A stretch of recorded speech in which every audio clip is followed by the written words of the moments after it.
This is a top 5 program today, right now. The only thing that Texas A&M is missing is the hardware. Hello, everyone. Welcome into TexAgs Rewind. David Nuno here. I got my crew with me, Luke Evangelist and Nick Savage. We go around the room to talk about the best part of the show. What was your favorite part, Luke? Tom Hart, as always. I mean, do you have like a sticker that says "Say Tom Hart" no matter what, or you just really think it every time? I really think it. No, he's great. He feels like he caters to A&M, and he really understands us. He does get us. Nick, your favorite part? Chris Burke. It's Definitely. good. Chris Burke, yeah. He's on YouTube. You should watch that video and watch the rewind. Yeah, you should watch the rewind. You should also check out John Scheschuk, who is like an Aggie. Hello, he's going to get the vote here from David Nuno. And Ryan Fowler, not an Aggie. He was good, though. We broke down Alabama's spring. He gave us some thoughts into that. That and more. It is the rewind. Just when you think about baseball and how much it's grown at the college level since you've been broadcasting these games, I mean, can you feel the difference in the atmosphere and the way fans kind of are receiving it? Well, to me, yes, 100%. It's grown immensely, especially in the SEC, where programs now recognize it, that more people view it as a revenue sport than ever before. I don't know A&M's numbers, but I just remember being told this about Ole Miss. This was a couple of years ago. Ole Miss cleared $1 million before they threw a pitch in terms of the seats that they sold, the club seats and all that stuff, season tickets. And obviously A&M makes a ton of money off of it. LSU makes a ton of money off of it. Tennessee, which is kind of in the hinterlands for a long time in terms of it being a revenue sport, now expanded their stadium to a place where they can make it more of a revenue sport. So all of that plays into how administration views it. But to me, as important is how the big leagues view it, how professional baseball views it. And we had Rob Manfred in Omaha a couple of years ago, and he said, listen, we view college sports now, especially college baseball at the upper level, as a better farm system than what we can provide these players. It's no AA teams out there flying charter. Like, they don't have the same sort of weight training and injury prevention programs that these college programs have. And so, and now with the advent of NIL, you're not just putting your earning potential off for 3 years and hope to get higher in the draft and get a bigger payday up front and have a longer career. But now you can get paid to do it, and you can make $100,000 or $400,000 in some instances, which is probably the upper level. But boy, that sure is more appealing to being on a college campus and being in College Station and being able to work on your craft every day. Yes, you also get an education, and you can go watch SEC football, and you can be on a campus, as opposed to riding around on a bus, overnight to get to the next stop, and then trying to find a job in the off season to help pay the bills by working at Lowe's or Home Depot. I mean, it is much more appealing, I think, for all levels. It's been quite a run. I think the consistency and the explosiveness of that lineup has been really what stood out. There's a star power there that's undeniable, but I think maybe the players that were not quite as shiny to start the year, for instance, Burton last weekend just having a monster year, like it's, Montgomery and Lavalette, those guys have continued to shine and be dominant players, but the pieces around them have been so consistent and productive. I think that's the part that makes the lineup so scary. Isn't it interesting, too, because you look at that top three in the lineup and you're like, I don't know how I'm going to get through this. And when you get through that, whatever happens, there's, Jackson Appel, there's Hayden Schott, there's Teddy Burton. Like, it just continues to be an onslaught. Yeah, and I think that's, kind of my point is you figure, Montgomery and Lavalette, they can't keep it going all year long, which they kind of have, and Kovac. But it's definitely, Schott and Burton and Appel, like those are the guys that to start the year, you just weren't sure, you're never quite sure about transfers. And when you see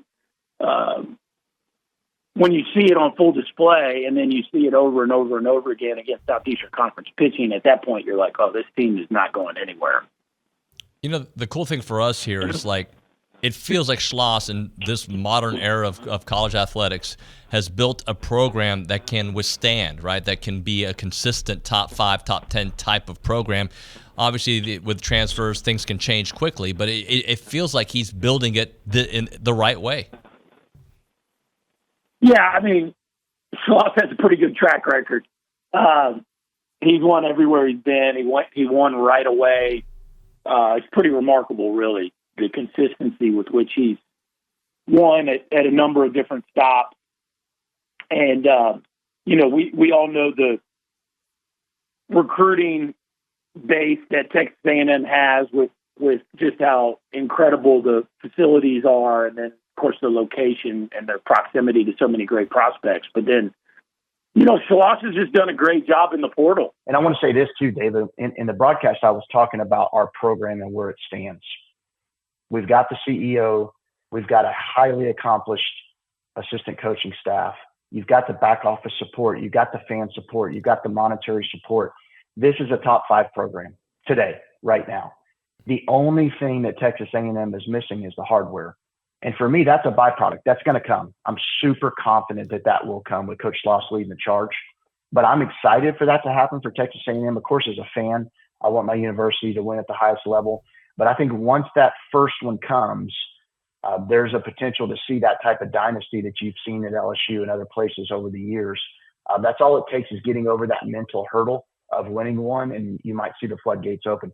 Again, all the reasons I just stated, the top 5 program right now, and we're very well positioned to be that for a long time under Schloss's leadership. Well, under that thinking, how important is it to win the SEC? Obviously, the ultimate goal is winning a national championship, right? You don't want to mortgage that but knowing this coaching staff the way that they want it. Oh, yeah. I mean, look, you get a ring when you win the conference. Winning the conference is a huge deal, and it's just one more building block to driving the program forward. It's not going to make or break our postseason chances. But I've always been of the mindset of, look, the SEC regular season title matters. The SEC tournament title matters. Now, some people would argue otherwise. Some people would say just get rested for regional, and I understand that. But anytime you're able to win a high-level league or a high-level tournament, it's a feather in your cap, and again, it's a brick that you're laying for the foundation of something special. Talking to John Scheschuk here on TexAgs Radio. So we dodged the bullet. Gavin Grahovic it looks like he's going to be okay. He probably won't play today, but he'll play, it looks like, this weekend, according to Bronny. Scary, though, man. A guy at the top of your lineup having the kind of freshman year he's having. Well, every team's going to say they have the next man up mentality, and that has to happen because injuries are part of sports, as you know. But if Gavin goes down, and when I saw that happen, I thought he had reached for first base in one of those awkward step positions. That wasn't the case. So I don't know where it got tweaked or how it got tweaked. But when I saw that happen, of course, for him as a human being, you have compassion and you hope he's okay for him and his family. That's number one. And then number 2, for Texas A&M baseball's team, I was very nervous. Just looking at the schedule, it's an SEC schedule, obviously. You got Georgia on there. You've got on the road at Tennessee. You host Missouri. LSU is always a tough game in Baton Rouge. What is a realistic outcome for this season? What do you think is potential for this team? Oh, I think 12-0. I'm just teasing. I'm just teasing. I was letting it marinate, Ryan. No, I mean, you do look. I mean, does anybody else look at the same way if they view college football different? I mean, it just, what wins now, it's like everybody's second string. If you're a second string player and you're at Texas A&M, are you going to be patient or are you going to hit the portal? Right. That's what kids do now. I mean, so you're going to have to play younger players. And so we're still accustomed to 5 years ago, right? You play young freshmen, you're going to end up getting beat. And so now we're having to see these guys make quicker impact, which, I'm sure creates interest for the game. But overall, I think Alabama, a successful season in Tuscaloosa under Kalen DeBoer would be making the playoffs. Be a part of the 12-team playoff. And I think that's going to become the new barometer for a lot of these coaches because there are 12 of them that are going to stand up and say, we had success. Even though we did not hoist up the trophy at the end of the season, we made the college football playoffs. I think that will be the new success barometer for a lot of these programs. I think if Alabama can make the college football playoffs, be one of the 12 teams, and beat somebody, like let's say Georgia coming to town. What if you could pull off an upset against Georgia? Luke, by all means, handle this part. You got to like, comment, subscribe, turn on the notification bell so you get a notification every time TexAgs posts. Follow TexAgs on Twitter, Instagram, X, Threads, YouTube, everything, you name it. And do we have a go Threads account? TexAgs. Yeah, do we still post on the Threads account? We have one? We'll go follow it just in case. I know we had one. Well, Threads existed for a brief spec. It's not a thing? I mean, yeah, it's still a thing, but I don't know a single soul who uses it. What about Truth? Isn't that one? I was about to say TexAgs need to get on True Social. Right? What else? All right, we'll think of some other ones. See you next time.